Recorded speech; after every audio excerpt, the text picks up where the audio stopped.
Well, I'm not recording, so enjoy the 5 minutes of audio you're going to have to inevitably cut out. Soy recording also. Could not remember the Spanish for recording. Nosotros recordamos. So, Spanish listeners already alienated, off to an excellent start. My cousin is offering to mail people weed so they can FaceTime with him at 420. That's my Facebook update for today. Very nice. Delightful. Very nice.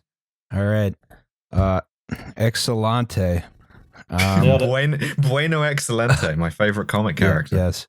The screen is record. Everything's going. Okay. Let's start talking about stuff. So welcome to Well, There's Your Problem, a podcast about engineering disasters where we alienate our Spanish-speaking viewers. I'm sorry, I guess. Español, muy bueno. Jesus Christ, dude. Okay, so I'm Justin Rosniak. I'm the person who's talking right now with the engineering degree, who talks about the engineering stuff on this podcast. My pronouns are he, him. Me llamo Alice Caldwell Kelly. Mi pronomes are she and her, and I am halfway to becoming whichever one is lawyer and not avocado. Abogado? Liam Anderson, holder of a mathematics degree and an economics degree from Rutgers University, the State University of New Jersey. My pronouns are he, him, and I'm the guy that, by and large, flames you when you're a dumb transphobe, either somehow on our Patreon. Yeah, that was weird. I was just like, dude, like, you fucking, like, what, you just showed up? And they were like, it showed they had been a patron since like December. I was just like, really? Now you're just fucking getting it? Fuck. Take your $24 a year and shove it up your ass. This is what I get for not putting any effort into the voice training. Is people are just like, who's that guy? And then after a while they realize and they're like, I'll be transphobic now. Yes, a delayed reaction there. Just absolute dumb as dog shit. All right. So what we're looking at on the screen here in front of us are some airplane parts. I see that. Which have been Where'd the rest of them burned a little bit. Yeah, a little bit broiled. That'll buff out though. Well, until recently, before this photo, this had been a full airplane. Yes. Ooh, that's not so good. Yeah, I know. We're testing the waters here. We're trying to do another airplane episode and see if we get yelled at more. Oh, we're gonna get yelled at. You people don't know anything about the 787. I don't give a fuck. Plain people. They're gonna that's the highest balance of how little we know technically and how important it is to them that we know it. I don't care. Like shit people, we know a little bit, but also they don't care very much how much we know. Whereas trained people don't care at all how much we know, but we know a lot. Planes, we know nothing, but everyone cares a great deal about how much we know. I think it's because there's so many more ship people actually work on ships. Yeah, that's true. Yeah, you know, because they require a big crew. And they're kind of like, ships, that's funny, you know, because they don't feel threatened like the plane people who will never fly a plane. Yeah, it's nice to feel included, I guess. The ship people are super nice too, with like the weirdo Facebook groups they have where they're like, oh, do you know nothing about like Delaware River shipping? Allow me to blow your mind. You're like, all right, dude. Oh, that sounds good. Oh, that's a good Facebook group. Yeah.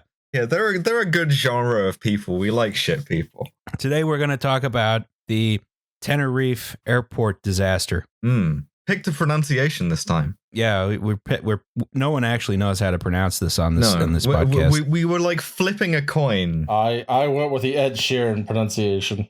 We were flipping a coin between Tenerife and Tenerife. He's not that bad.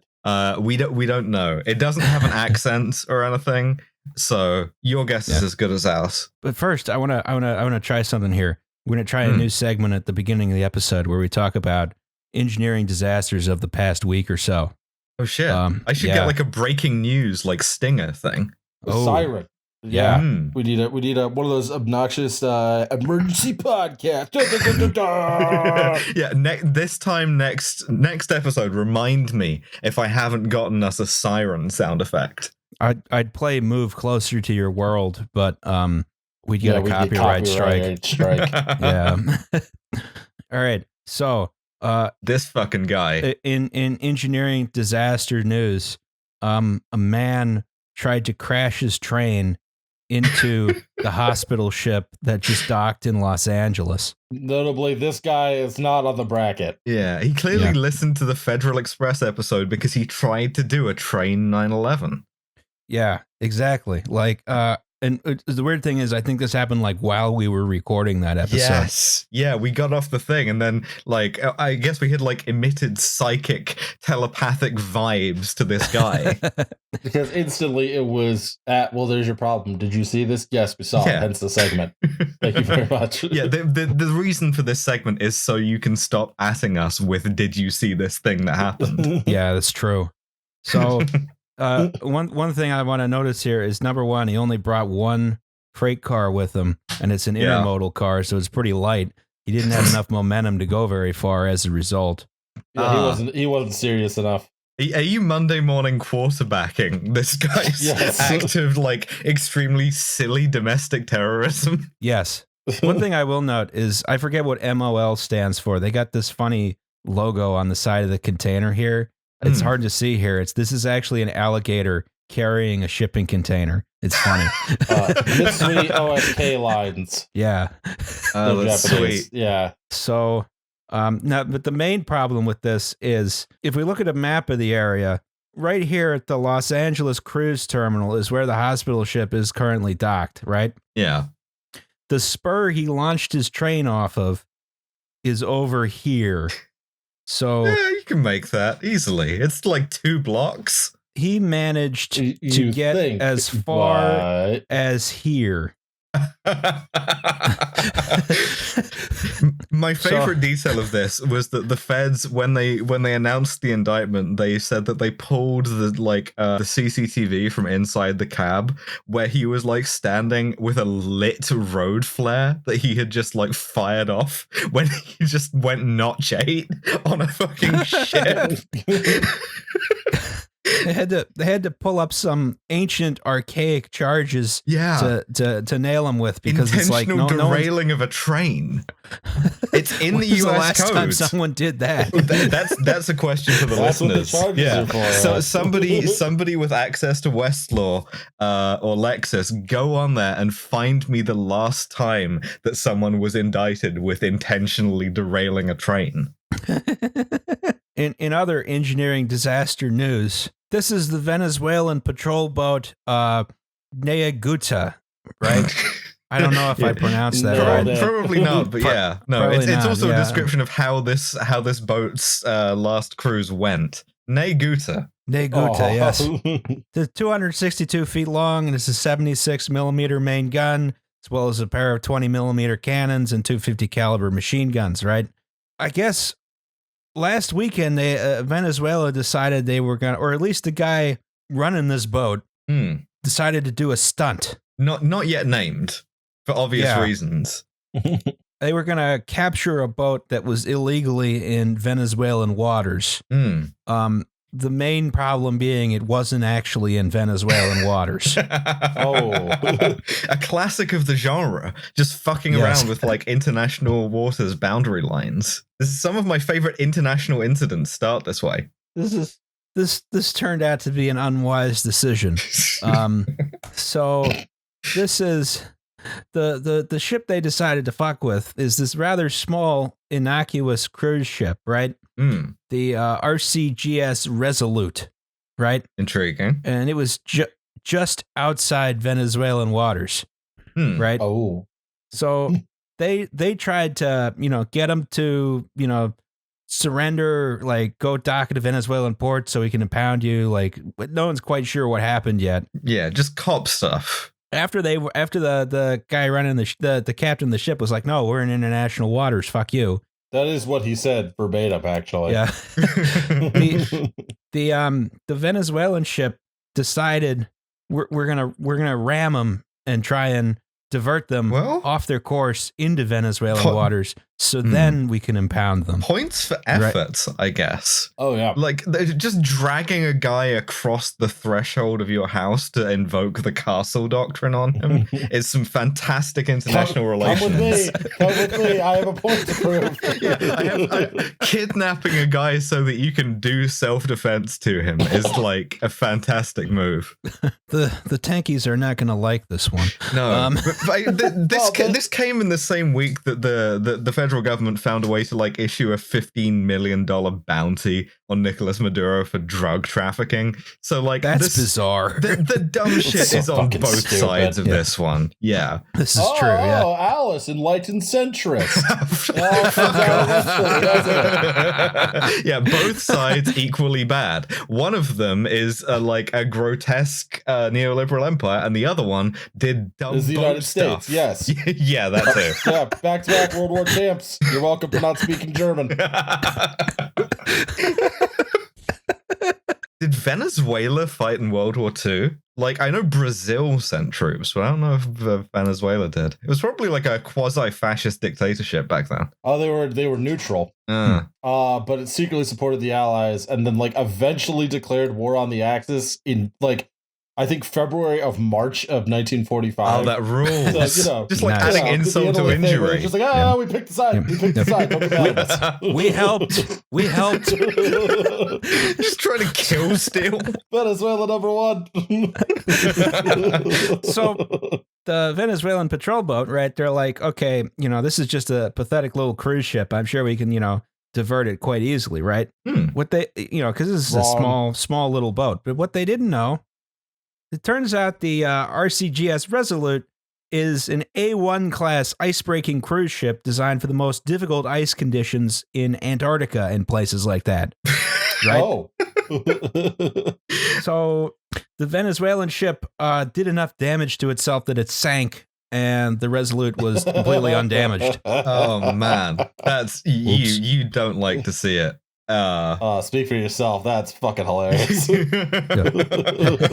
Just like trying to punch a guy and like it takes off your entire, like you don't even like break a hand or something, it just takes off your arm. Your arm is gone. Yeah. And then the guy can take your severed arm and ask you why you're hitting yourself as he's beating you with your unsevered lip. Yeah. Don't fuck around with the the cruise Reinforced ships. hull icebreakers. Yes. Yeah. Yeah. But it's not even like one of the aggressive looking like Soviet icebreakers. This is just like you take this to go look at penguins with binoculars and it just fucks up a patrol boat. It's a sleeper. It's like a Q ship. Yeah. So, it sank. All 44 sailors were rescued though. So some good news. They will have to. Buy the icebreaker because I'd be pretty fucking pissed off. No, they left. They fled the scene. Technically a hit and run. Technically, I was hit and then ran. You got to stop and like lower the insurance details down. Apparently, they hung around to see if their assistance was needed in rescuing the sailors, and apparently it wasn't. And then they left. See you later, nerds. Just trying to fish a bunch of these guys out of the water, and they're like, "Fuck off." We'll wait for our guys. You did this to yourself. So yeah, they gotta live with what's the word here? Not shame. I guess it is shame. Yeah, I guess so. Just general Vergüenza. Schadenfreude. I'd feel pretty silly if I tried to ram giant icebreaker and then my ship sank. I just feel like a real douche. Yeah. I just feel like the universe had to balance out like the captain of the Theodore Roosevelt getting fired for like trying to do a good thing with the captain of the Niigata getting fired for doing a very bad thing. Because that guy has to be extremely fired. Like whatever the most demoted you can get in the Venezuelan Navy. Yeah, I mean, maybe he's got a good union. I don't know. Super private, yeah. Yeah, he's repainting the legs of oil rigs now. All right, so that's the news. The goddamn news. We'll report the goddamn news. The next time we do this, we'll think of a name for this segment. Yes. Sound off in the comments and have a siren. Engineers. Duh. Easy. Yes. Engineers. Come on now. All right. So now we'll have some background on today's actual subject. So these are the Canary Islands, right? Mm-hmm. Not named for the bird, named after dogs. Over here is like Morocco and Western Sahara, if I recall correctly. Yeah. Yes. They're currently administered by Spain, right? Mm-hmm. Yeah. And like a lot of places administered by Spain, they have a history of militant separatist movements. Awesome. Oh, you don't say. Well, like, it's funny because the Canary Islands were kind of like this preview to Spanish colonialism because, like, in the 1490s, they were one of the things that Spain conquered. They had an indigenous people, the Guanche, who then all got smallpox and, like, all got massacred and things of that nature by a bunch of Spanish dudes in the weird pointy helmets. That's basically their hobby. Yeah. But this was like an early access version of what happened in South America. Jesus Christ. Yeah, you can kind of like work some of the bugs out. You can see it on like a small scale before it then graduates to Columbus. Terrific. Why they need to bring an Italian in to do their job? He was a general contractor. He's He's just a guy. He's your ocean guy. Yeah, my going rate is 300 gold doubloons to do a colonialism. Yeah. All right. So in the 1960s and 70s, this separatist movement was in the form of the Movimiento por la Autodeterminación Independencia del Archipelago Canario. Right. Brevity, not one of their strengths. Sick With flag, Spaniards, though. They got all goddamn. Well, they're not Spaniards. Excuse me. They speak Spanish, so they say it really quickly. I know. I'm familiar with Romance languages. Apparently, Canary Island Spanish is like really like even faster than regular Spanish. They just leave off. Oh, thank you. A bunch more letters. It's great. Yeah. That means you can use more words. Yeah. But yeah, the Canary Islands independence movement in English, right? And this is the 1960s and 70s. So what they're fighting against Franco. Anti-fascists. Everyone hates Franco because he's a dork. Yeah. And also a fascist. Yes. Are these guys as cool as like as ETA as the Basques? Or are they just kind of more like minor league anti-fascists? I'm not sure, to be honest. Well, the Basques did like kill the prime minister, Franco's prime minister, by like blowing him up with a bomb that threw his car over a building. So, oh yeah, the Basque space program. That was funny. Yeah. So this separatist movement had our independence movement had a armed wing. There's the Guanche Armed Forces and a political wing, which is the Canarian Workers' Party. So they're explicitly tied to like the name of the indigenous people who the Spanish conquered. That's cool. Yes. And they also did a couple bombings, and they did it, IRA style, where you phoned people up beforehand to say, hey, there's going to be a bomb. Just so you know. You might want to do something about that. Yeah, it's because you're all fascists. Anyway, it's going to blow up in a few minutes, get people out. The funny thing is that like whenever the IRA did this in Britain, they would always say that they had like a code word. Like I guess the security services would give the IRA like a password, so when they called up, they'd know it was a real bomb. And that always struck me as just like the funniest idea, having to like authenticate your bomb, just being on the phone to the police. Like, yeah, I kind of forgot can you give me the security question, please?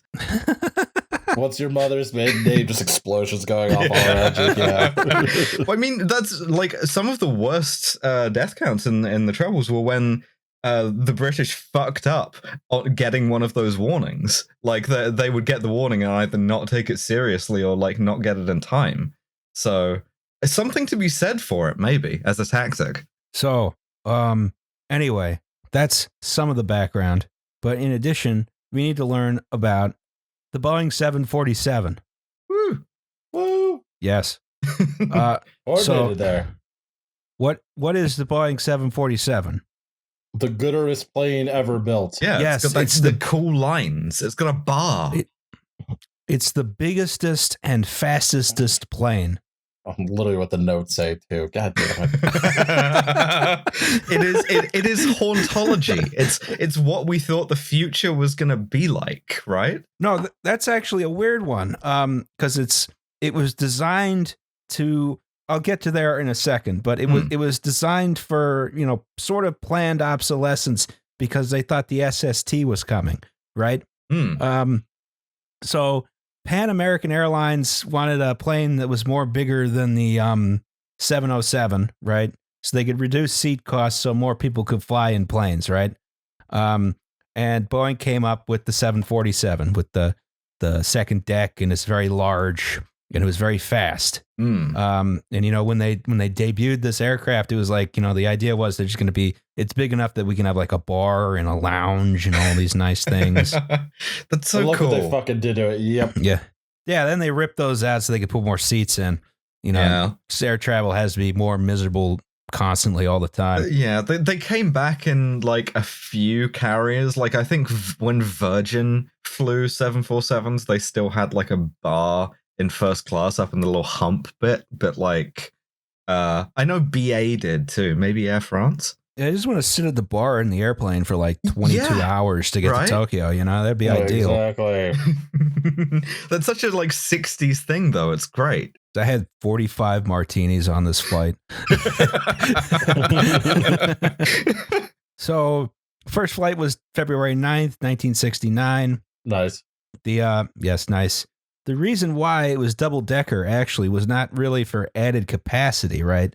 The idea was, in 1969, Boeing was still actively developing the 2707 at this point, or at least starting it.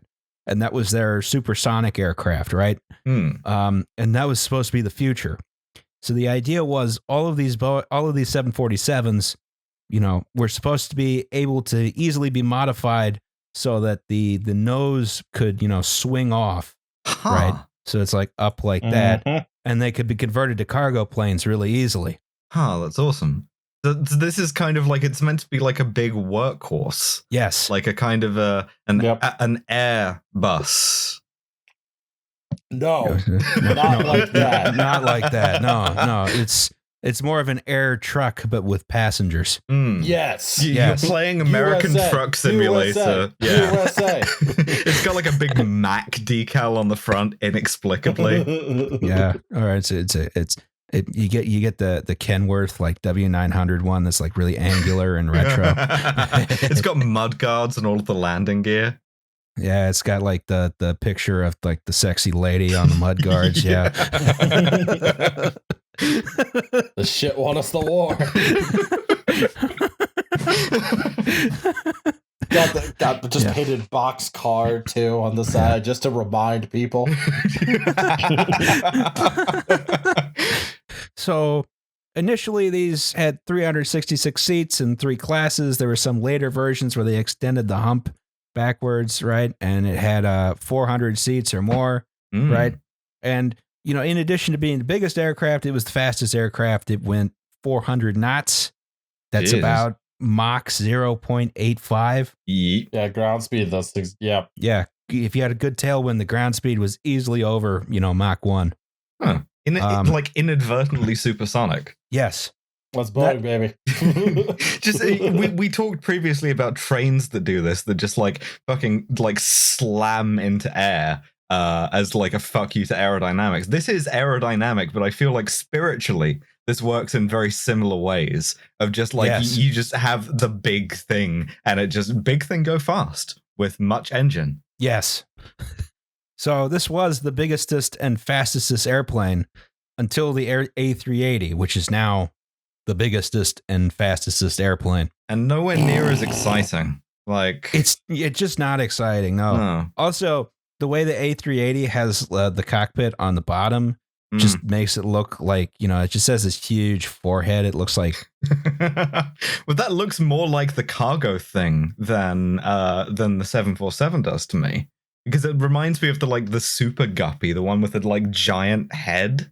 All that's telling me is you can't convert that into a freight aircraft anytime in the future. That's true. Because you can't have the cab swing up because then, or the cockpit swing up because then you'll spill your coffee. Yeah, everything's just sliding backwards because it's at a 90-degree angle. Yeah. I mean, I feel like transport, cargo planes never really achieved the prominence that we thought they were going to in the 70s. They were on some Transport Fever 2 shit where you could just fly coal around and stuff. I was gonna say a transport tycoon, but we never got to the point where you just shovel coal in the back of the aircraft. A lost opportunity. Yeah, I love to fly a plane load of oil to a refinery and then fill up on refined oil and fly that to the plastics factory. That's efficiency, baby. Yeah. Have you ever seen how they transport small aircraft to distant locations? Is it take the wings off and then No, you take the seats out and you put fuel tanks in the fuselage. Yup. Huh. That's awesome. Yeah, and then you have extended range. Ah. So that's how they get tiny airplanes to Hawaii for island hopping. Huh. So let's talk about the day of the incident, right? It's March 27th, 1977, right? The 747 has been in service for a while now. And, there's newly affordable flights made possible by the 747. So everyone wants to go somewhere exotic for vacation, like, say, the Canary Islands, right? Foreshadowing there. And this is the age of the package holiday. All of these places like Tenerife or Magaluf or the Costa del Sol are all throwing up hotels. They're constant building sites. Everyone's making money. And there's very little oversight on how that money's getting made, which is very cool. That's always a good... yes. Yeah, we've talked about boomtowns before. Yeah. The 70s. It's great.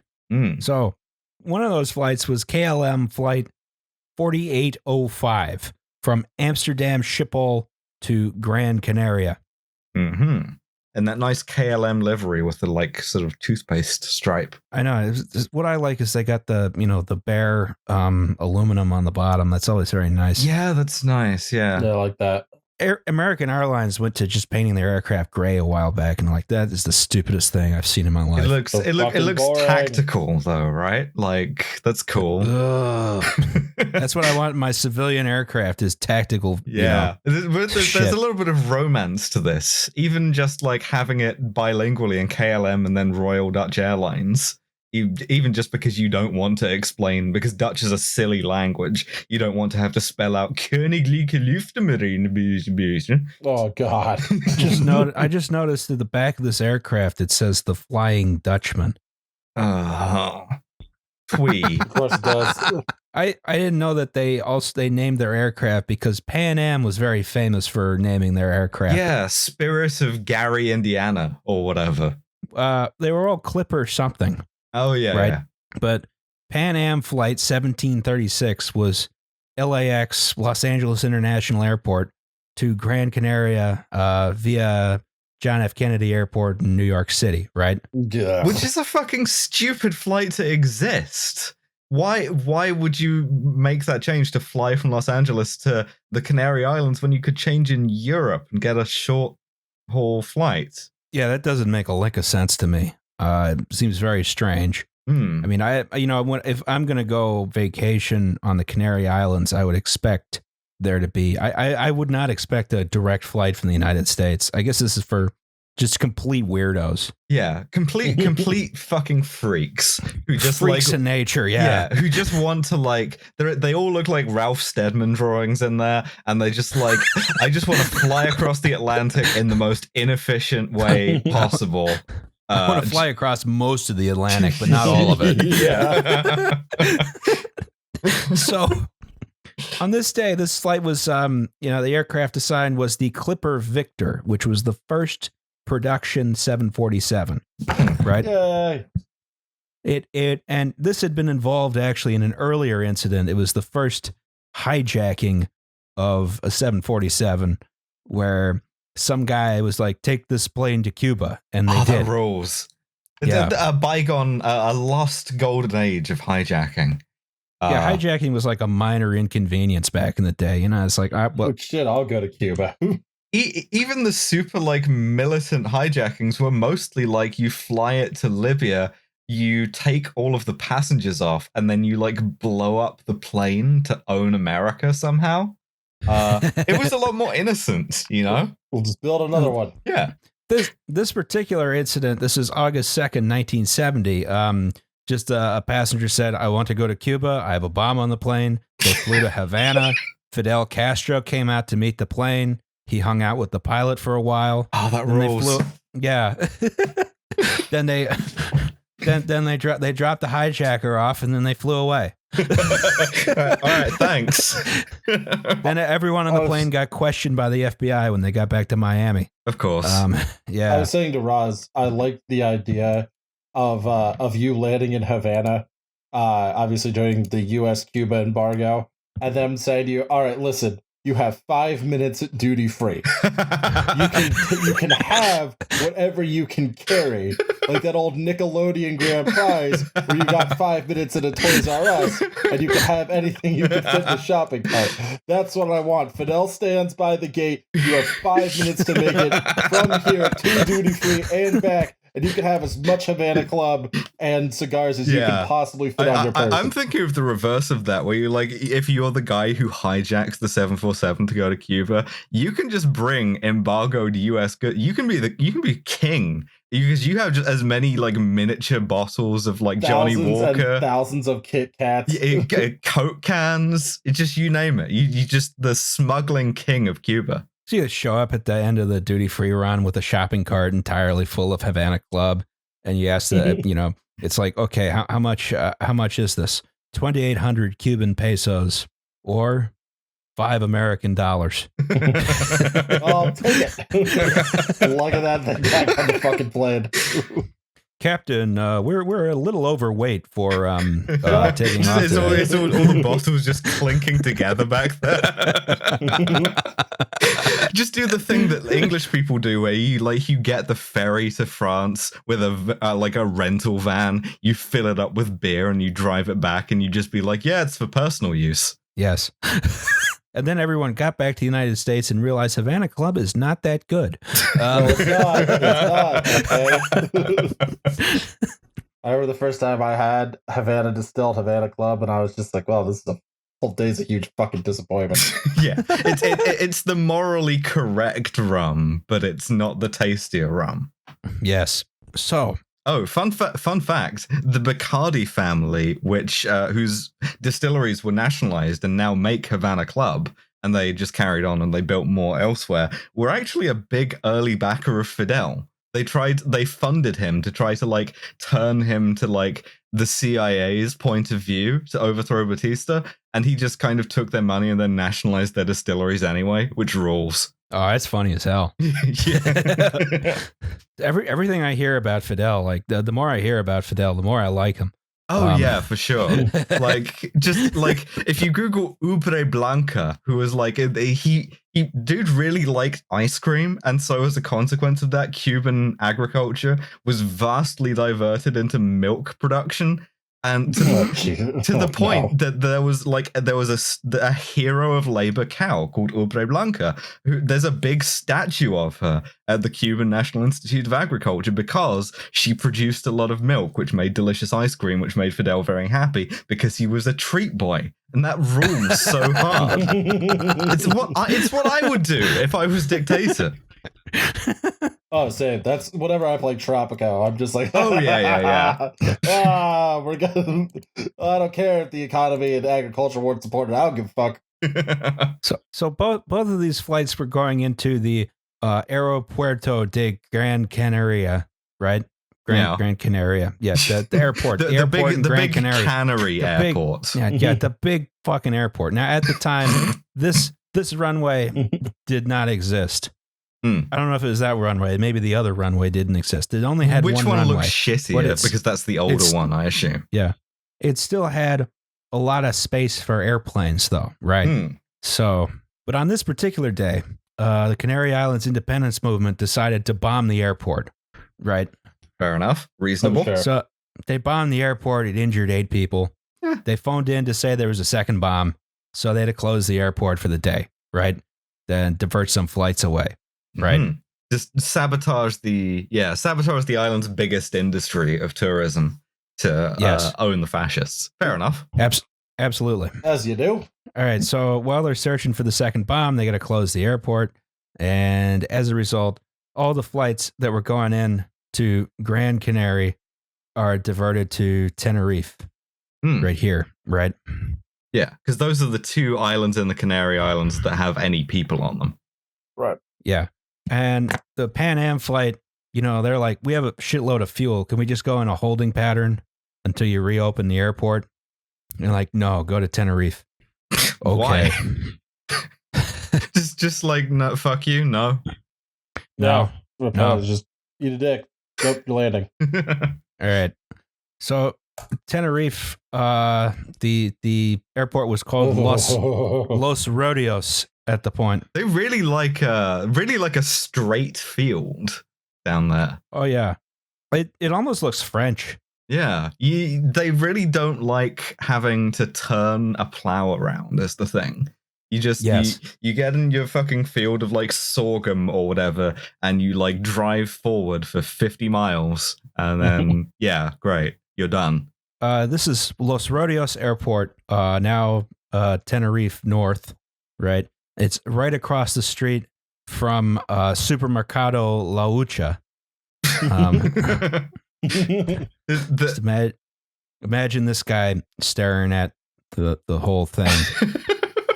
The rest of the episode.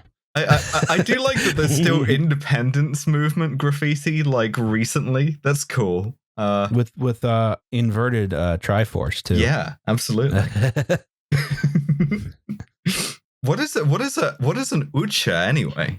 I looked it up. Apparently there's not really an equivalent in English, but it's something like cash box or piggy bank. Huh. Okay. So that's like a piggy bank? It must be the discount supermercado. Okay.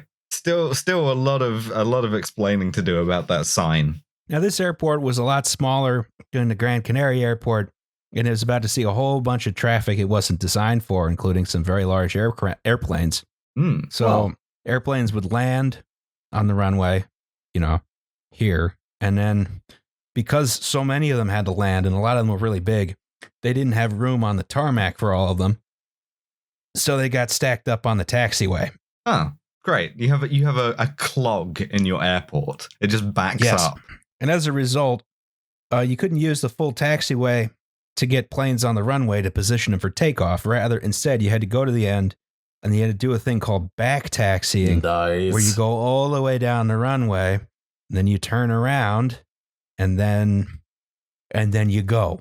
Right. Oh man. Okay. This seems like it will not end in disaster. Yeah. No. How are you supposed to turn around in like a massive plane? Do you just get the tug thing to like move very you? slowly? Yeah. J-turn. Just like, yeah, all of the passengers, you have to move to the right side of the aircraft when I say go, and we'll just slam the reverse thrust on. Oh, hell yeah. It's just that scene from Heat. Oh, that'd be super tight. All right, so at one end of the runway, right, you have, I'm going to draw a plane. You got a Madden this. Oh boy. Yeah. So here is, this is. that's a B or something. Yeah. so this is KLM. Right? Yeah. KLM 4805. Royal Dutch. The plane was named the Rhine, or whatever Rhine is in Dutch. Rhine? Yeah, I don't know.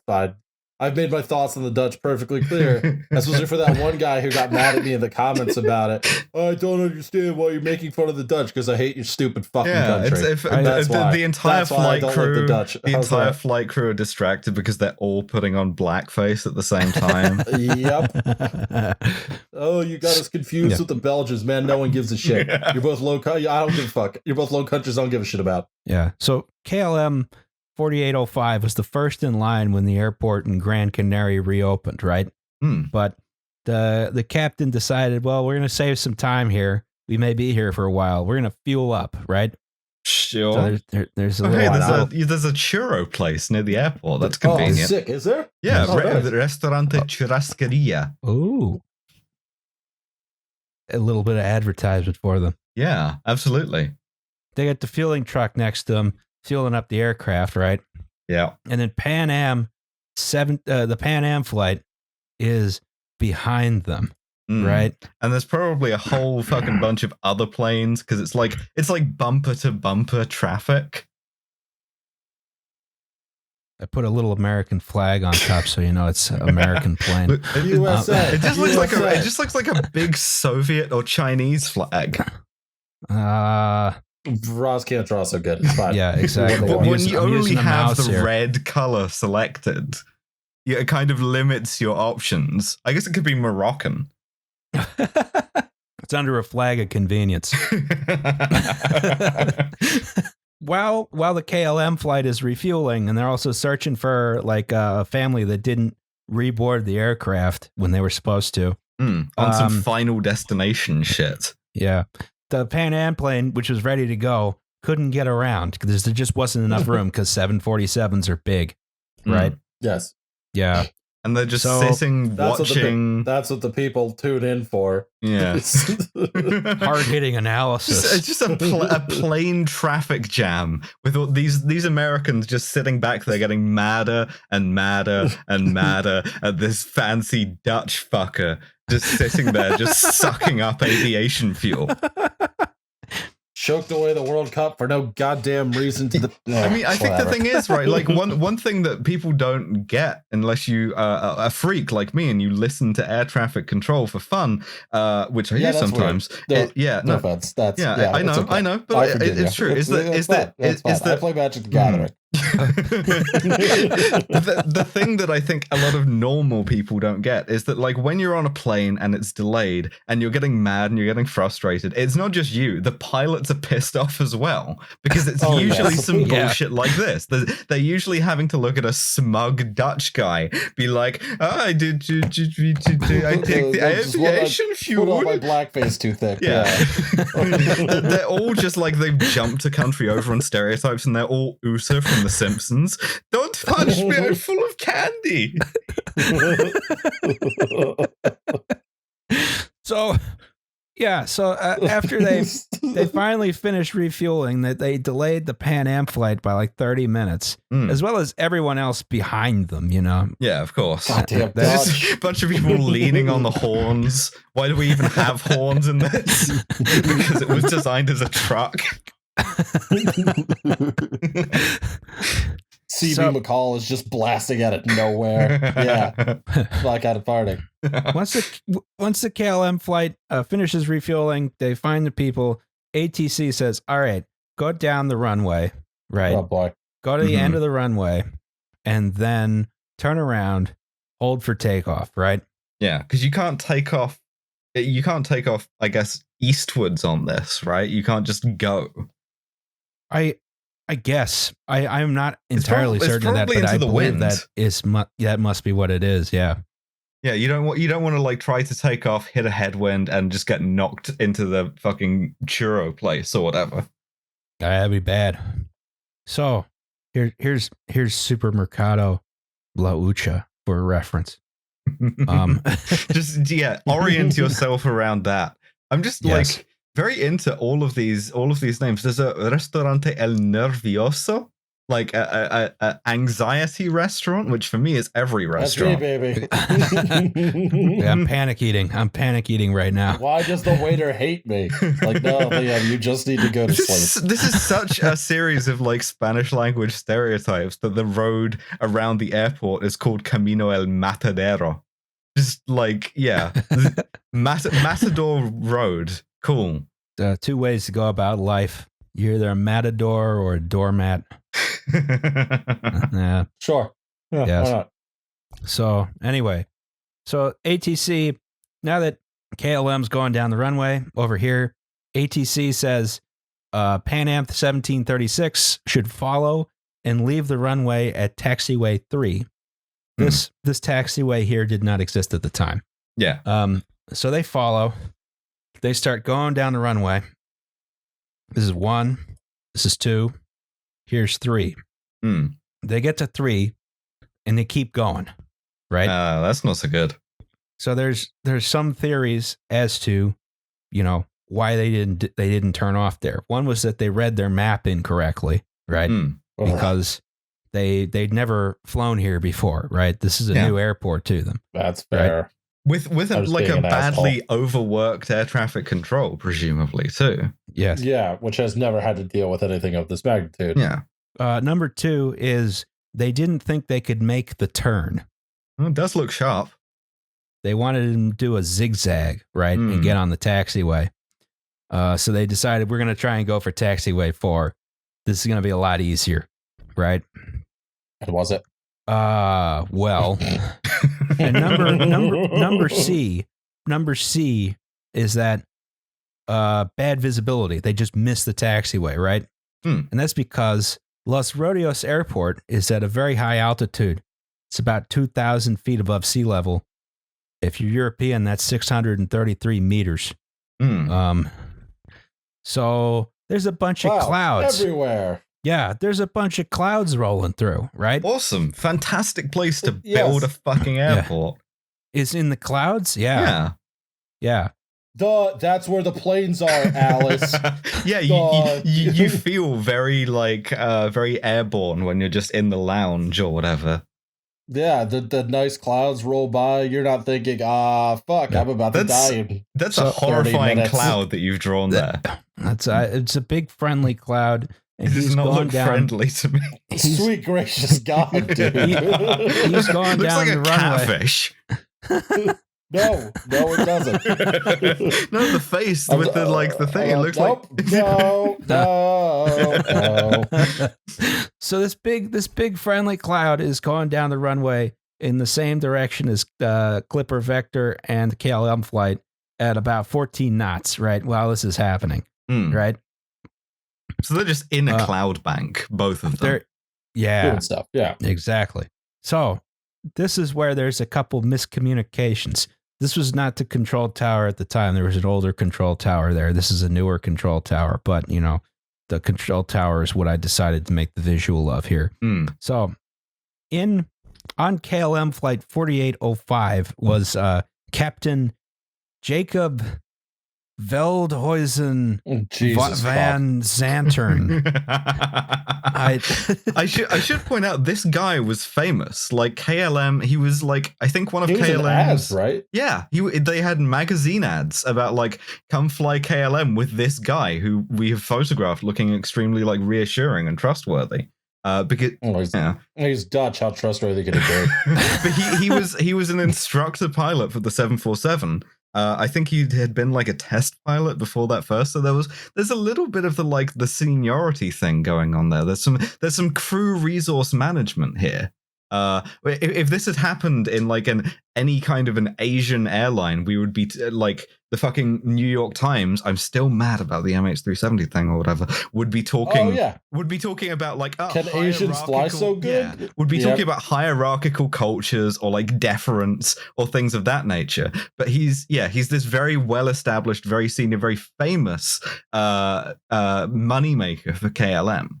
For reference, I'm fine with orientalizing the Dutch. The inscrutable Dutch. I cannot explain enough how much I do not give a fuck about the Dutch.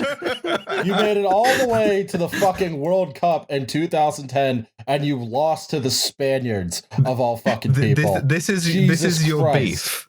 It's not the I had money on that game. Not the stupid orange pants. No, I mean listen. I just that's how he just. Do you remember the headbutting? Yes. Or he kicked him right in the heart for some reason. Yeah, as one does. And it was just what are you? It's the World Cup, you fucking dumb idiot. The headbutting was Zidane. That was yes. There we go. I cannot stand the fucking Dutch, man. Just let it all out. This is group therapy. Thank you. Can't forget that one guy. He'd be like, "Oh, why is you so against the Dutch? Yeah. It's just like, fuck you. I'm never gonna respect fucking Jeeps von Boom de Kiestje or whatever in our fucking mentions.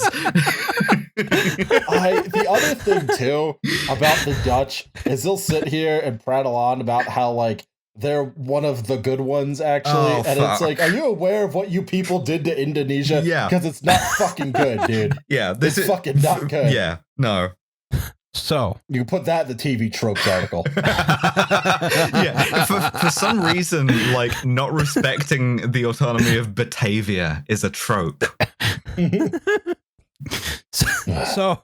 So Captain Complicated Name with safety and magazine Captain articles. Blackface, yes. Once he gets to the end of the runway and turns around, he immediately decides to start advancing the throttles, right? Not cheap, baby. We're gonna hit the USNS Comfort. And his first officer, Klaus Mers, Of course it's Klaus. tells him, wait, we don't have clearance. Okay. And so he pulls back. So, oh, yeah, sure. So not an auspicious start for the like big advertisement guy to be like, oh yeah, sorry, I just accidentally fucking just redlined the. Whoops, my bad. Just fucking full speed ahead. Imagine you're on the plane and you just hear the engine spool all the way up and then just back down again, and you're just like, that's probably fine. Oh, Klaus is bored. Yeah, Fine. This is the kind of shit that's in my head every time I take a plane, even though I know that like the probability is that I'm never going to be in a plane crash, because it's me and I'm like a solipsist and I'm like, well, I am the protagonist of reality, so interesting things can happen to me. I'm still like, all of these small details that everyone else isn't noticing, these portend absolute devastation and catastrophe. Just in the back of my mind at all times, I have the CSB unbeknownst to the workers voice. So is it solipsist in here? Or is it just me? That's a joke. All right, moving on. So Mers radioed the control tower to say that they're ready for takeoff, and the tower replied with instructions for what they should do after they take off, but they never explicitly told them they were clear for takeoff. But they also used the word takeoff in their reply. Okay. Non-standardized radio, yeah, buddy. A bunch of overworked air traffic controllers just be like, yeah, once you take off, you're gonna want to do this, and we'll get back to you.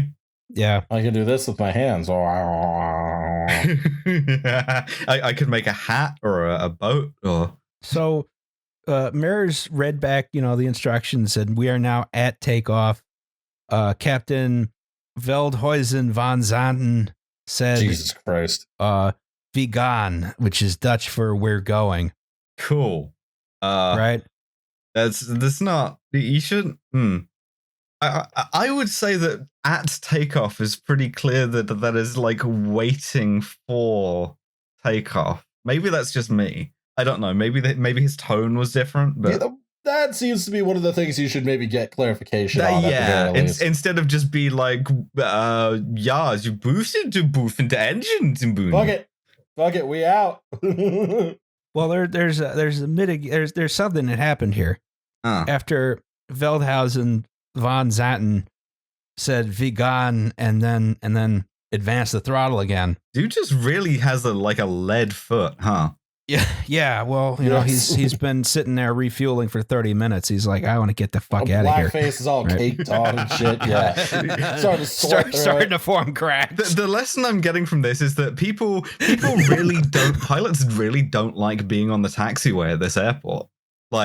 So, but the Tenerife tower said, "All right, okay, stand by for takeoff. I will call you." Right at that same time, he's not gonna call. The same time, the Pan Am flight simultaneously transmitted, "We're still taxiing down the runway." The Clipper 1736, right? Clipper was Pan Am's call sign. Yeah, and they had this radio bug. Yeah, the radio interference meant that KLM didn't hear either of them. Yeah, it's not even interference. It's this strange sort of radio phenomenon, which I think can still happen even, which is why they're very careful around it, where if you transmit like two things at the same time on one of these nets, they just kind of like cancel each other out and you don't hear anything. Oh, that's terrifying. Right? Mm-hmm. It is. No, thank you. Yeah, it's great. Yeah. You love to think about that, where like if you make a mistake that like is so urgent. I do love thinking about when I'm flying. That is true. I love to think about the idea that if somebody up there has made a mistake that is so urgent that two people are yelling at them at once, they just can't hear either of them. You got to get a third person in. Yeah, that's true. So KLM, the KLM flight doesn't hear them, and also Clipper 1736 is inside of a cloud at this point, right? Cool. Yes. Now on that cliffhanger, I'm going to go use the restroom. Go for it. Liam and I can share more theories about the Dutch and like Dutch politics. Geert Wilder, whatever the fuck his name was. Oh yeah, Of all the European Donald Trump more cartoonishly evil somehow. Yeah, like of all the European fascists, Dutch. I feel like Geert Wilders is like one of the like least aesthetic ones. Like Nigel Farage, right? Homegrown fascist, looks like a weird kind of bullfrog. Yeah, went to the same school as me, by the way. Dulwich College represent. He looks like a bullfrog and is like generally repulsive. But Geert Wilders has the kind of like the like fascist meanness of face, but also the fake tan. Like he feels like a swinger Nazi. It's very disconcerting. Yes. No, that's 100% true. You know what he looks like? He looks like the Nazi who would be like in a 60s Nazi themed porno. Like yes, Nazi exploitation. Yeah, yes. yeah, absolutely. He's like, Geert, boy toy of the SS. It's like, yeah, great, cool. You did tell me. This is what I wanted to put. This is what I wanted on Cinemax at 4:30 a.m. Yeah, tell me about the Muslims, please, Mr. Geert. Also, just fuck off being called Geert. Get in the fucking Zyder-Z. Which somebody's going to yell at me that the Zyder-Z doesn't fucking exist. Shut up. I just No, the Zyder-Z was they drained it, I believe, in one of those like massive civil engineering works to create a bunch of like polders. So yeah, no, it's I will say this much for the Dutch, and that's large infrastructure projects involving like dams or like breakwaters and stuff. They are quite good at those. But Indonesia sends its regards, I suppose. Yeah, right. Does not really make up for the could have probably used one of those in one of the most fucking tsunami prone regions in the world. But what do I know? What did the Dutch do? Wait. Colonize what they called the Dutch East Indies and Batavia before that, largely in pursuit of spice, which they never use, and their atrocious cooking. I see. And then leave Indonesia with one of the world's lowest lying capitals in a zone of extreme seawater rise and tsunamis, while not like building any fucking polders or breakwaters or shit for them. Imagine you colonize like these places with like fantastic, Southeast Asian cooking, and then, just repress all that culture. What's the whitest thing in the world? Yep. And then you're like, well, we have stroop waffles. Yeah, congratulations. You can throw away your delicious mee goreng because we've brought you mayonnaise. Yeah, thanks. All right, so I'm back. Anyway. Hello again. So let's explain what is going on. So the Pan Am plane is right about here, right? Yeah. On the runway. Trying to get off at taxiway 4.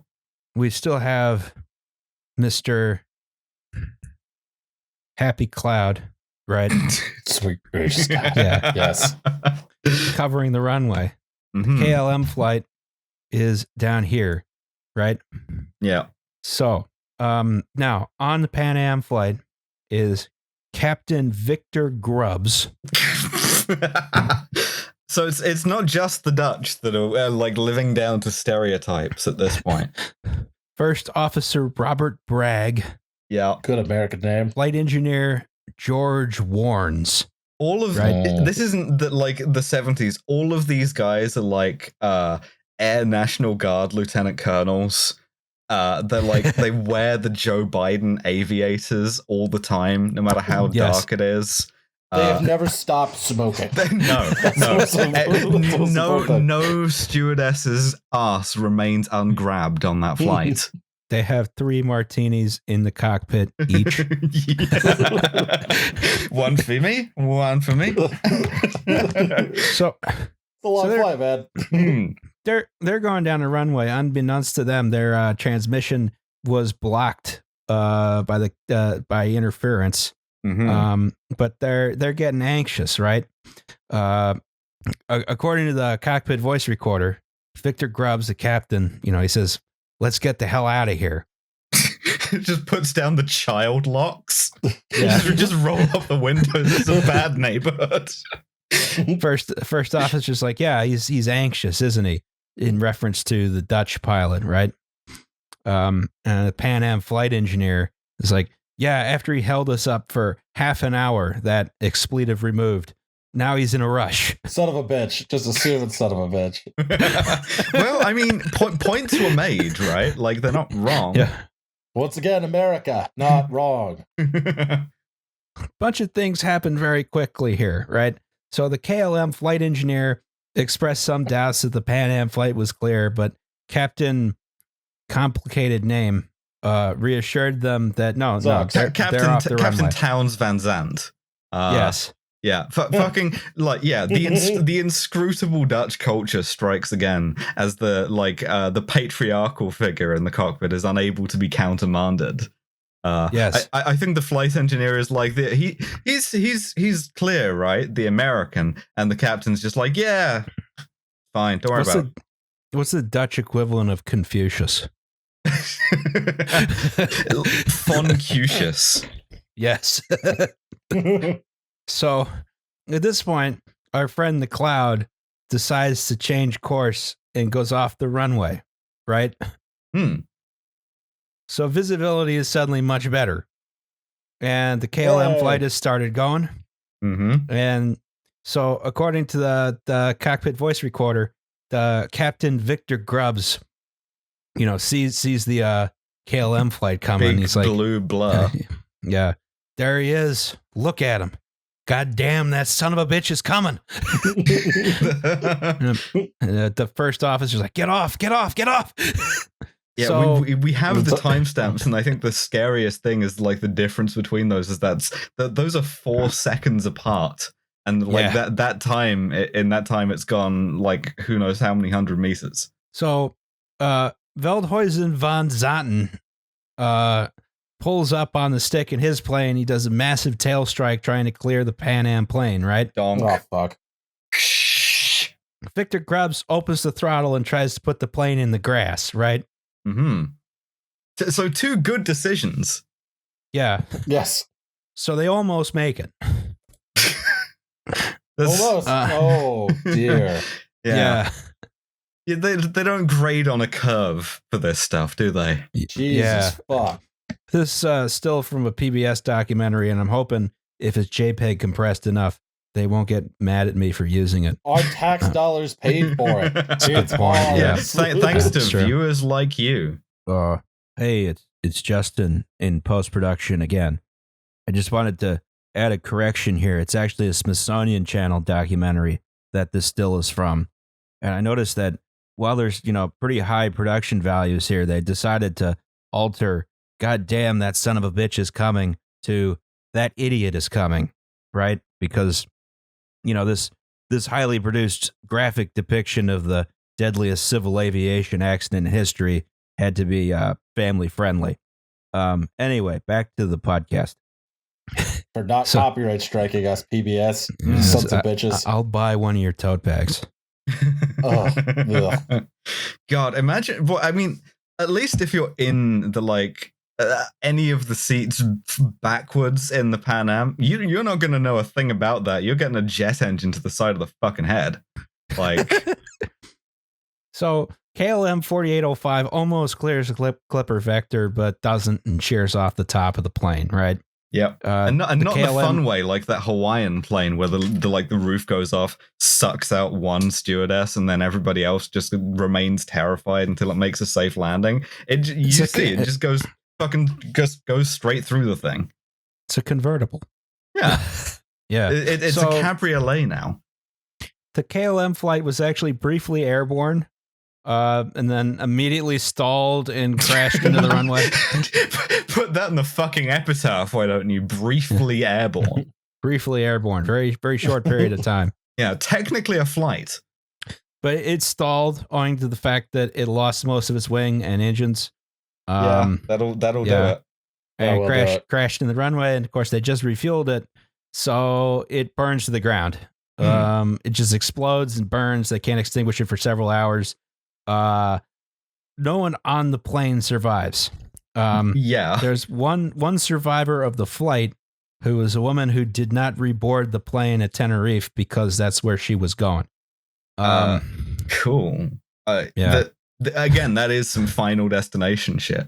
But like, imagine you get off that plane and you're just in the airport and you're just like in the churro place or you're in the supermercado and you're just like, you just hear the explosion and you're just like, not feeling great about that. Oh, feeling super good. Glad I got off that plane. Yeah. So, all right, 248 passengers and crew died in the crash and inferno, including, of course, everyone on the flight deck. Right now, the only ones who deserved it. I don't know. The rest of them are Dutch. You don't have to be Dutch to get a Dutch plane. Yes, you do. It's not an endorsement. They make you don blackface as a citizenship test. I'm not actually advocating for the death of the Dutch. That makes one of us. I'm joking. Just like security on the Skybridge checking to make sure you have like a racially offensive costume on before they seat you.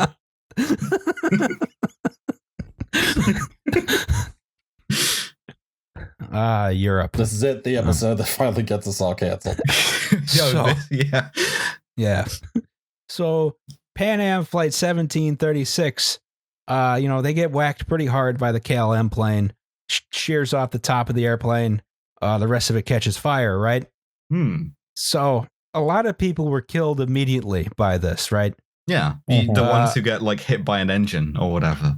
Yes. Or, you have like a giant fireball of Dutch airplane fuel. Just incinerate you. Yeah. I gotta say, of the ways to die in an airplane crash, this is one of the better ones. Like, it's not like you get the terror that like I think about every time I fly of like the way down or anything. You're on the ground. You probably don't know anything about it. And you don't get to be like terrified or anything because it's not prolonged. You don't even get the 15 seconds. Yeah, unless you're looking out the window. Oh yeah, don't do that. Never do that. Window shade down, thank you. Just see the plane coming and you just put the shade down. You're just like, well, that's somebody else's problem in about 15 seconds. So a lot of people, but people in the front after the airplane survived, right? Yeah, the ones in the bar. Yeah, exactly. If you went to the bar, like immediately. This is why we did that. Yeah. While you're taxiing. Yeah, exactly. All right, time to go grab some martinis, right? So everyone who survived, like they walked out of a hole in the fuselage onto the one wing that wasn't on fire. Probably with martinis in hand. Just feeling great about that until the precise moment that you realize that the wing that you're standing on is also full of fuel. Yes. They'll go walk out on the wing, including the flight crew. The fight crew. Change name of group to fight crew. Yeah. So, and one of the problems was the engines were still running for several minutes after the incident. The the first officer's like, I better turn off the engines, because we've been involved in a wreck. But the top of the cockpit had been sheared off. Oh, well, Wile E. Coyote shit. That's where the switches were. Yeah, you reach up to flick the switch and there's just air. Yeah. Awesome. Yeah, feel great about that. So, the survivors went out on the wing. They waited to be rescued, but owing to the fact that there were several other clouds around the airport, the fucking clouds. Airport emergency services all were tending to the remains of KLM Flight 4805. They didn't even know there was another plane involved. Jesus. How can you fly in that? That's insane. You fucking shouldn't be. I just love the idea that, like, you're on the wing thinking, man, I really hope that the engines shut off, and you just have to think, well, on the plus side, we are burning fuel remarkably quickly, so it shouldn't be too long. Oh, yeah, the engine shut off in a few minutes. And, a few minutes of you standing on a wing with a deafening jet engine right underneath you. I'm sure that was great for everyone's hearing. Just a while relaxing the plane is exploding around you, yeah. You're a cool mistress, tinnitus. So once the engine shut down, they just sort of hopped down from the wing and walked away. Okay, sure. So 300. I'm sure that the first officer apologizing profusely for not turning off the engines. Yeah, because he couldn't. I'm sorry. I'm sorry. Except they can't hear you. Yeah, I'm sorry. I'm sorry. Yeah, like this is. I feel like just the time when you need to have the like 3 martinis in you is to be on a like kind of heating up wing in the aftermath of a plane crash. Just this is a guy with a travel pillow, and everybody else is like, "Fuck, why didn't I bring one of those?" So, on this plane, 335 people died, 61 people survived, including the captain, first officer, and flight engineer. Who did the best? Like, not is pretty good pilotmanship, airmanship, whatever. Here's the wing of the Clipper Vector that everyone was standing on. Ooh, no, thank you. People walking away. Yeah, that's not stuff you want to be breathing in, any of it either. Oh yeah, it's all made of like plastic and jet fuel. All right, so after this, of course, there's an investigation, right? Of course. And the investigation was from, oh boy. Oh god. Comisión de Investigación de Accidentes y Incidentes de Aviación Civil, which is the CIA IAC. Okay. Oh, it rolls right off the tongue. Yeah, sure. Yeah, well, it's probably fine in Spanish. You just have to say it real quick. That's true. La CIA. No, it doesn't. That's not any better. That's worse. Anyway, this is a Spanish NTSB. They lead the investigation, but all the parties involved, because it's a multinational thing, they decide to try and blame each other, right? I'm glad we don't do this with like aviation investigations ever again since. So no, that's true. We as a species are batting 1,000 on those. The CIA IAC puts the blame firmly on Captain Veldhuizen von Zanten for taking off without clearance, right? Fair enough. Like a lot of times when we talk about inquiries, we're like, man, they really threw this guy onto the bus, especially like, they just picked the like highest ranking dead guy who can't answer back. But in this case, no, they really kind of, It's pretty clear cut. They also say, okay, there's some exacerbating factors like fog, overcrowding, and using non-standard language. That radio blip thing. Yes. And no one's familiar with the airport involved except air traffic control.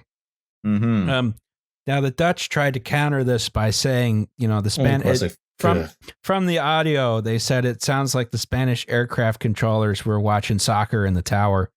No, that's just how Spanish people talk to each other. And that's what they say when the plane takes off successfully. Go! So yeah, They lead with that with the like racist caricature shit. Yeah, of Of course course. the Dutch do. yeah. Why would I expect anything else with the Dutch? So See, I can do it too. And then they also like Pan Am 1736 should have taken Taxiway 3. Eventually they give up and KLM awarded damages totaling $110 million to the victims' families. The victims being what, like 600 people? Yeah, it was death toll was 583 people. That's not a lot of money. 110 million divided by 550 something. It's like $189,000 if I recall correctly. Cool. Yeah, this is 1970s money though. This after like fucking your opening gambit with the investigation is, yes, the air traffic controller was asleep beneath a giant sombrero, as was his racial characteristic. Yes, it's the Richard Hammond thing that got him in a lot of trouble with the Mexican government. Yeah. But it's just KLM saying it. Like, why did they have a donkey in the air traffic control tower? That shouldn't have been allowed. I believe the word you're looking for is burrow. Yes, it's us. Masters of cultural sensitivity. Mm-hmm. We're getting canceled after this one. Oh, that's true. Oh yeah, this we don't stand a chance, honestly. Damn. Oh well. Oh, it's fun. Yeah, time to pivot to alt-right content. I don't want to join Patreon. Yeah, I was about to say, anyone got a pickup truck that we can record rants from? Post it in the comments. Actually, if you do have a pickup truck for about $1,500, unrelated to neo-Nazi shit, I'm trying to buy a truck for $1,500 if you want to sell, or better yet, donate the subject of a future Patreon episode where we all talk about what a giant piece of shit it is and how Liam drove it into the ground. Go to Alaska, baby. Yeah. So Seward Highway. It's gonna be fun, or we can die or whatever. One of the major effects of this accident, though, was a renewed focus on standardization of language regarding air traffic control and aircraft movements, right? So now which is why they made ATC much more boring to listen to, because now everybody talks in English. Yes. And you're not using, you can't use the word takeoff unless you're explicitly directing an aircraft to either take off or stop taking off. You cannot do the extended bit from Airplane where you're like Vector, Victor, Roger, Roger over. Yes. That's now illegal. You can't do that anymore. Goddamn fun police. You got to say departure, otherwise you can't say take off unless you're actually taking off. It's generally more explicit instruction and readbacks to ensure crews have internalized instruction, and it only took the deadliest civil aviation incident in history, to cause these changes to happen. Better late than never, baby, USA. Yes. It also did it did finally spur a little bit of what would eventually become called crew resource management, in that airlines stopped trying to make pilots as big celebrities as they had before this. This is kind of the reason why you won't now see a big full-page ad of a named pilot, which is probably for the best. Those guys, I don't think their egos needed any help at the best of times. But it's especially awkward when you put them on a full-page ad and then they yeet the plane into another plane because they're impatient. Oh, now instead we have low-cost airlines trying to pay commercial airline pilots poverty wages. Ryanair could go to hell. Yeah, that's also not so good. Yeah, what if we took the people who least need to be sleep deprived and overworked and made them more long haul truckers? All right, listen, you're going to take this plane. You're going to go from Los Angeles to Tokyo. And then Tokyo to, I don't know, Ulaanbaatar, and then Ulaanbaatar to London. Yeah. London. And then you're going to take it from London back to LAX, and you're going to do this in one shift. Yeah, they just And like we're gonna- slip you a fistful of reds. They give you, and we're gonna pay you $17 an hour. Yeah. You get time and a half after 8 hours, though. No healthcare. Man, fucking instead of like Balpa or whatever the American pilots unions are, they should fucking get with the Teamsters. You know, Yes. every time you get on a plane, there should be like a big like decal on the side with like the pilot's name and shit. And, Oh, like yeah, the Teamsters local. And a big sticker with like the dog in the hard hat. Yeah. Union motherfucker. I would feel so much less like my life was being threatened getting on a plane if it was like more like that. Just yeah.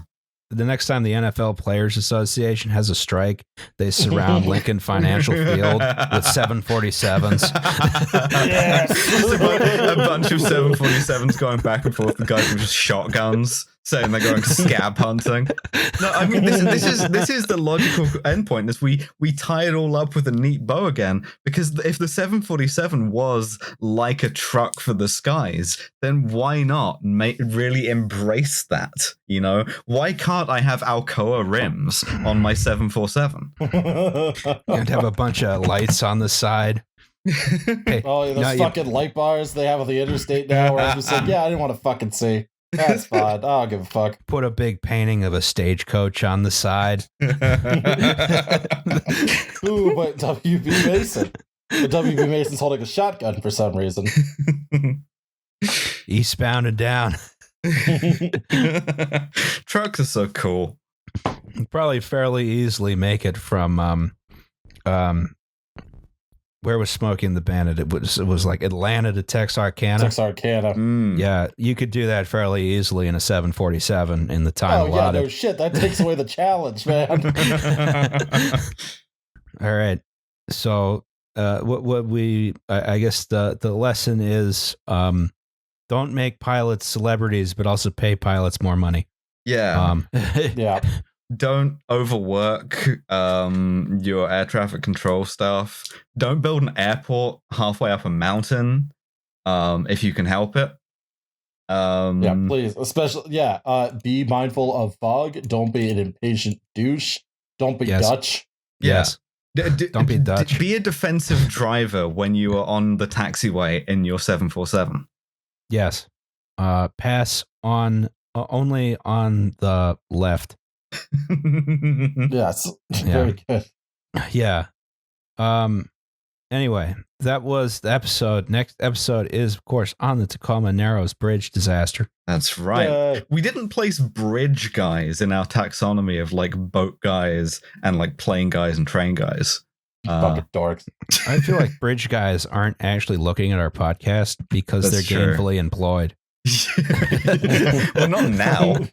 Well, that's a good point. Yeah. Now, no one's building bridges. Yes.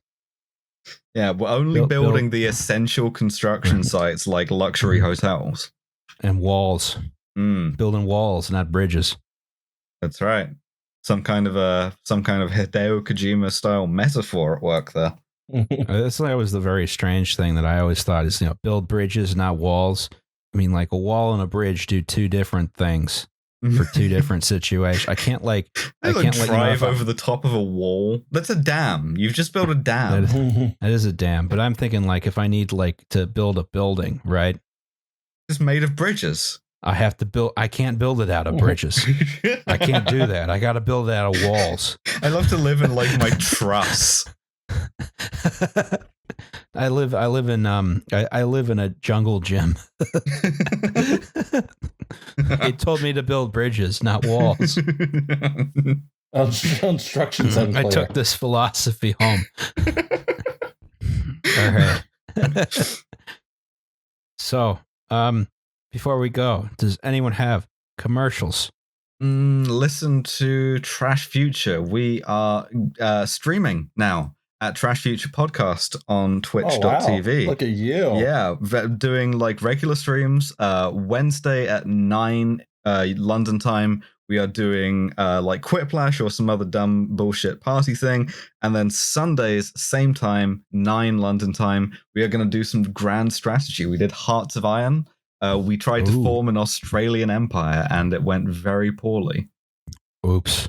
Yeah, you tried to do my risk strategy. Yeah, we kind of we helped. We kind of killed several million Soviet soldiers trying to invade Bali. It's a long story. Oh, that's a shame. My audio recording that I mentioned a couple weeks ago got derailed, but I am hoping to have that out soon. Please continue to vote in the 2020 train bracket. I just, not that it matters because it'll be days since that poll's over, but I just put up Lehigh Valley, Baltimore, and Ohio matchup. So yeah, please continue to vote on that. Well, just do a UK train operating companies one as like a sequel. We're gonna do transit authorities. Yeah. Whoever wins, we lose. That's the funny. Everyone thinks I'm doing Train Madness. No, Liam's doing Train Madness. You can tell by the capital letters. Yeah, just shouting. Yeah, I mean, I'm up here saying no mercy. I swear to God, if the New York, New Haven, and Hartford has moved on, I'm gonna be very unhappy. And I guess the next bonus episode, are we doing the American University? Yeah, not I think so. American University. Yeah, not the American University as a concept, not the American University. No, the university. Although American University is also bad, but we're doing the concept of. No, you can't say that. My mom went there. Your mom, I'm sure, is lovely.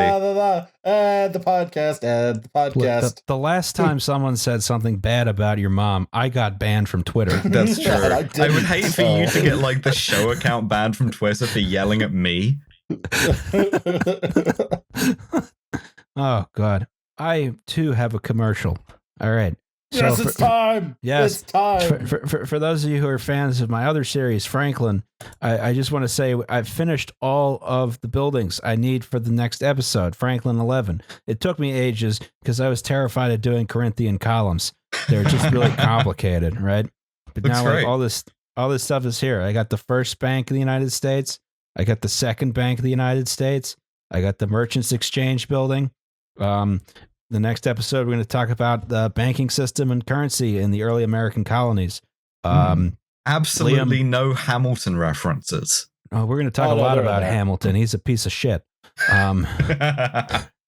Just use the Tumblr fan art of Alexander Hamilton. No. Like You the one with that? No. Yes. That was like the first tweet I looked at today too. Oh, you're welcome. Just fucking horrible. You're welcome. Yeah. Yeah. Trans man Thomas Jefferson, baby. Yeah. Oh yeah, my God. that is what I know about Thomas Jefferson to be true. Yes. And I don't even understand how that worked. Did he like did he like transition into a woman and then transition back, thus making him a trans? Well, he's in the fan art. He's also black, which there's a lot of questions. I mean, some of his children were. Oh. The founding fathers were all creeps except Thomas Paine. What about Franklin? He was a creep, but like an affable creep, like a friendly pervert. Franklin was like the good kind of creep. Also, at a gravedigger. Like Belushi in Animal House. Yeah, yes, it's spot on. You nailed it. He just has a sweatshirt that just says Electoral College.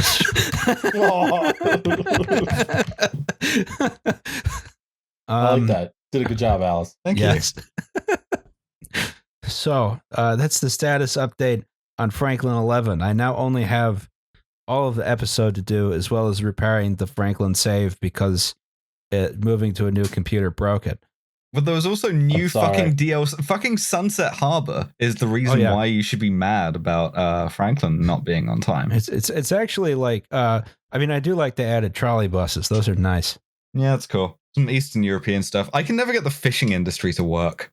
I haven't tried the fishing industry. I tried the trolley buses because I like watching the trolley pulls go with the wires. I wish I could do that with like trams too, so I could have like nice trolleys. But a lot of the mods updated surprisingly quickly. for reasons. Yeah, I just gotta. I just gotta fucking do something about how they're all like it's broken themes by district for me. So like now, if I try to like do a city, I get like a mix of shantytowns, Soviet tenements, British detached council housing, and like Brooklyn brownstones. So that's great. I love that. I like it. I like it. That sounds good. Yeah, I call it American eclectic. Yes. And you just mix every style of building together in like a big blender, you know? Using Blender. Yes. Yes, the 3D modeling program that if you learn it, you can never learn anything else. Can anyone truly be said to have learned Blender? No. No. You just do a little better each time. You ever seen the infographic that shows all the Blender shortcuts? No. God. I'll post it in the Discord afterwards because it's a disaster show. Horrifying. Thank you. Yes. All right. Maybe I'll flash it up on the screen when I edit this. But anyway. You have to flash up the Thomas Jefferson then too. Oh my God! I don't want to do that. I don't want to do that. I'm not going to do it. I'm not. I like our viewers, some of them at least. I like them too much to subject them to that foolishness. Yeah. Well, goodbye, cherished viewers. Yes. Goodbye to the viewers we like. Everyone else, go fuck yourself. All right. I think that was a podcast. I believe so. All right. I'm going to stop recording.